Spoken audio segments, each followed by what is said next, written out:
Ego defense mechanism. Defense mechanisms are actually coping mechanisms of the ego. It's a protection from the feelings that an individual may have due to worthlessness or inadequacy. It prevents that awareness that they should have of anxiety.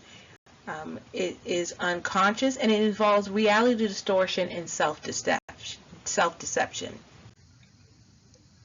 With defense mechanism, every single individual has them because it helps individuals cope, especially when they're experiencing mild and moderate levels of anxiety. They use it as a coping mechanism, a lot of the times really little aware of what's happening and don't really, or especially when they feel like they don't have any control, they really don't know that it's happening sometimes. It is considered a degree of self-deception. It really doesn't help that individual cope. When it comes to these defense mechanisms, we all have them, we all use them, but they can be adaptive or maladaptive. It's an accurate recognition of a patient's use by the nurse, which is the role that we have. We have to look at the degree of which this defense mechanism is being used, the degree to which this defense mechanism interferes with their ability to function, and the reason why the patient is using the defense mechanism from the get-go. With many of the mechanisms that exist, remember that whether it's adaptive or maladaptive, that individual is using to minimize anxiety. So for them, it is essential for their emotional stability. However, when overused or used unsuccessfully, it can cause physiological and psychological symptoms associated with mental illness. Compensation is going to be the first one that we start with, and this one is when an individual makes up for a perceived weakness by emphasizing something that's more desirable or more desirable feature that they have, such as a student who makes poor grades spends time succeeding in music or sports.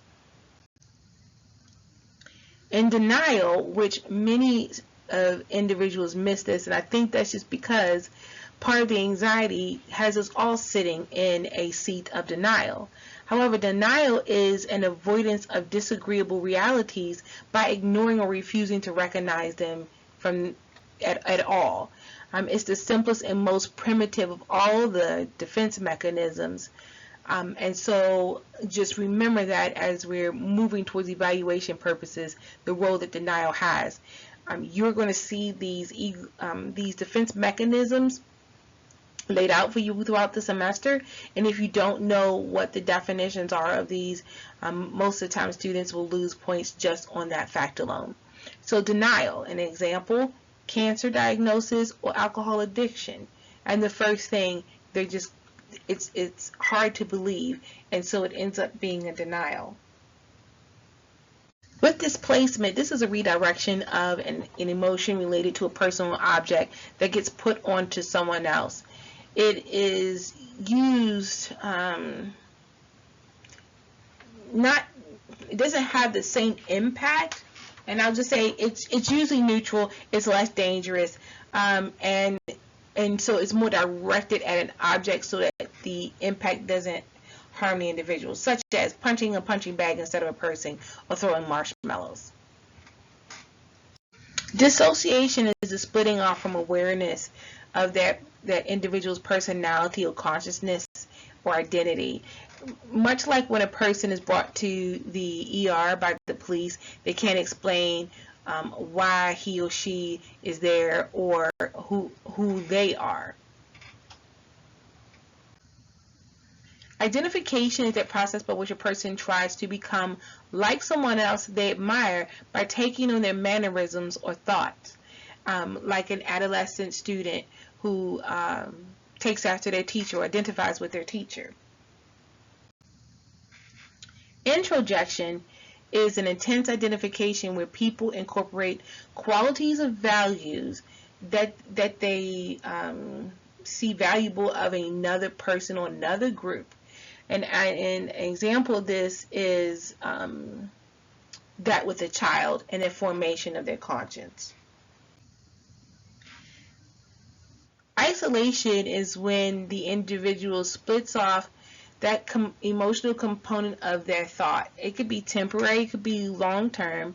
An example of this is when a person talks about death of a loved one without obvious signs of grieving.